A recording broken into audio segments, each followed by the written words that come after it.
Hackers operate today with far more sophistication than most of us realize. Thankfully, there's a way to fight back, and that is a good identity and access management system that simplifies security. Okta is the top player in the cloud identity and access management space with more than 16,000 customers. Behind Microsoft, it's the financial pros' #2 search on Trackstar for identity and access management software stocks, and it's been a favorite of CNBC's Jim Cramer in the past too.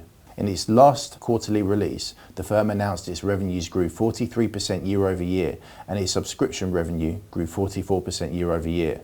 And over the pandemic, the stock price rose to nearly $300 a share. However, shares of the stock are now below $60 and down more than 76% year to date. And while growth numbers were outstanding, the company has struggled to integrate its sales process with its newly acquired identity platform, Auth0. This caused billings to substantially slow down and led to the firm cutting its full-year fiscal guidance. Okta grew its revenues dramatically in recent years but is yet to reach profitability.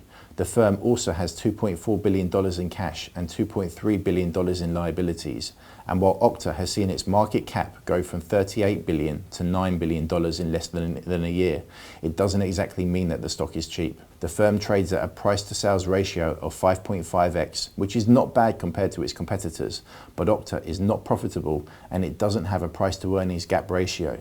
It also has a gross profit margin of 68.9%, which is more or less in line with the competition. However, this is where things get ugly. Okta has a negative EBITDA margin of minus 48.1%, which is the worst of its group. It also has an operating margin of minus 48% and a profit margin of minus 57.2%.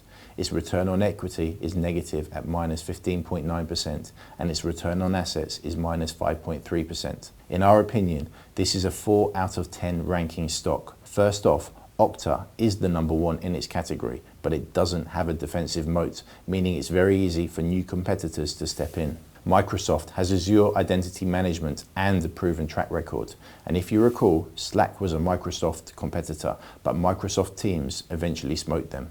We could see Microsoft doing this with Okta too, and if Okta's valuation continues to decline, it could become a takeover target. However, you don't want to buy the stock just for that reason. We'd be patient with Okta for a few more quarters and see how the integration with Auth0 works. Shares are down substantially, but that doesn't mean they can't go lower.